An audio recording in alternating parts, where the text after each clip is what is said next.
আসসালামু আলাইকুম প্রিয় ভাই ও বোনেরা। আজ আমরা একটা গুরুত্বপূর্ণ বিষয় নিয়ে আলোচনা করব, যেটি আসলে সবার জানা প্রয়োজন। অর্থাৎ যারা বর্তমানে এই সাবজেক্টগুলো, অনেকজনে বলে যে আমি বিএসএস পড়তেছি, আবার কেউ বলে আমি বিবিএ পড়তেছি, কেউ বলে বিএসসি পড়তেছি, আবার কেউ বলে আমি বিএ পড়তেছি। আসলে এগুলো কয়টা সাবজেক্ট মিলে এগুলো তৈরি হয়?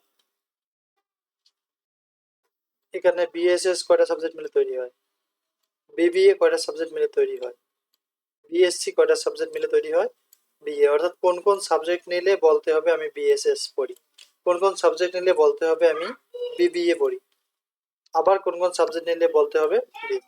চলুন দেখি এগুলোর ভেতরে কোন কোন সাবজেক্ট আছে, চলুন একটু দেখে নেওয়া যাক। অনেকজন জানে না যে তার subject BSS, BBA, BSc, BA.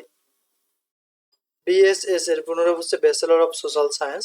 এর অধীনে সাবজেক্টগুলো হচ্ছে রাষ্ট্রবিজ্ঞান, সমাজবিজ্ঞান, সমাজকর্ম, অর্থনীতি, নৃবিজ্ঞান, ভূগোল ও পরিবেশ। বিবিএ এর পুনরূপ হচ্ছে ব্যাচেলর অফ বিজনেস অ্যাডমিনিস্ট্রেশন। এর অধীনে সাবজেক্টগুলো হলো ব্যবস্থাপনা, হিসাব বিজ্ঞান, marketing, finance and banking. BSc এর পুনরূপ হচ্ছে ব্যাচেলর অফ সায়েন্স। এর অধীনে সাবজেক্টগুলো হলো গণিত, পদার্থবিজ্ঞান, রসায়ন, পরিসংখ্যান, প্রাণীবিজ্ঞান, উদ্ভিদ বিজ্ঞান, মৃত্তিকা বিজ্ঞান, প্রাণ রসায়ন ও মনোবিজ্ঞান।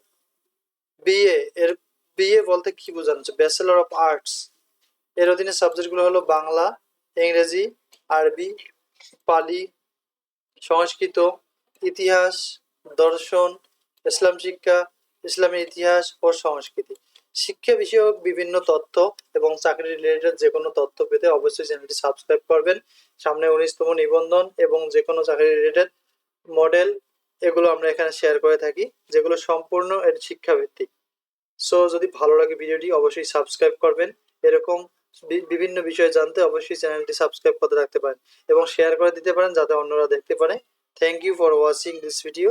C you another video. আসসালামু আলাইকুম।